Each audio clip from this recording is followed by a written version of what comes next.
रामलला प्राण प्रतिष्ठा की प्रथम वर्षगांठ पर भव्य समारोह, कुमार विश्वास होंगे शामिल। अयोध्या में रामलला की प्राण प्रतिष्ठा के 1 वर्ष पूर्ण होने के उपलक्ष्य में भव्य राम जन्मभूमि मंदिर प्राण प्रतिष्ठा द्वादशी कार्यक्रम का आयोजन किया जा रहा है। इस पावन अवसर पर कई विशिष्ट अतिथि, धार्मिक गुरुओं और कलाकारों की उपस्थिति रहेगी।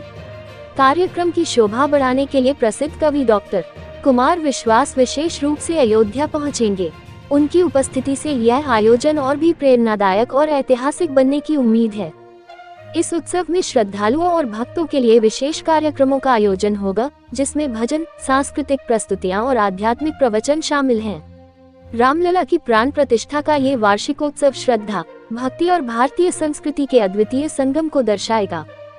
भारत अपनी हजारों वर्षों की विरासत को पुनर्प्राप्त कर रहा है, दोबारा उस पर गर्वित हो रहा है। बड़ा सौभाग्य है कि अभी 3 दिन तो प्रयागराज में अपने अपने राम का गुणस्तवन किया और अब भगवान ने ये आज्ञा दी है कि उनके द्वार पर भी उनका गुणस्तवन किया जाए।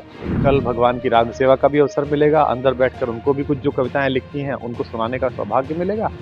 ये सौभाग्य है, एक नए सांस्कृतिक युग का शुभारंभ है, भारत की आध्यात्मिक चेतना का प्रस्फुटन है और इसे कोई धार्मिक उत्सव न माना जाए। मैंने पिछली बार भी कहा था, भारत अपनी हजारों वर्षों की विरासत को पुनर्प्राप्त कर रहा है, दोबारा उस पर गर्वित हो रहा है और पूरे भारत के 150 करोड़ लोग, चाहे वो किसी भी पंथ, विश्वास और मान्यता के हों, उनके लिए अयोध्या जी, प्रयाग, तीर्थराज प्रयाग, ये सब आस्था के, श्रद्धा के केंद्र हैं।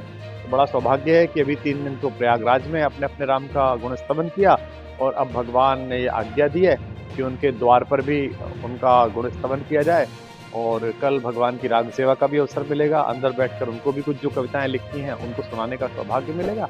तो निश्चित रूप से ये पूर्वजों के पुण्य कर्म है और उन करोड़ों लोगों की शुभकामनाएं हैं जो मेरी वागीशा के माध्यम से, जो सरस्वती की कृपा है, जो साधना है, उसके माध्यम से कुछ सकारात्मक और आध्यात्मिक इस देश के लिए मुझसे करवाना चाहते हैं।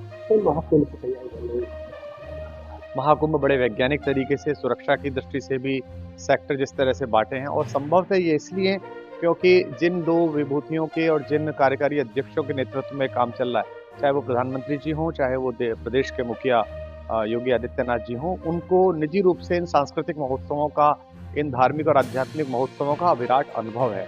अपने श्रद्धेय गुरु के साथ भी एक बड़े तीर्थ क्षेत्र के कार्यकारी होने के नाते उन्होंने भी बहुत सारे कुंभ निश्चित रूप से वो गए होंगे।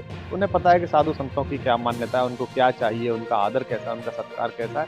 मैं आशा करता हूँ ये कुंभ भारत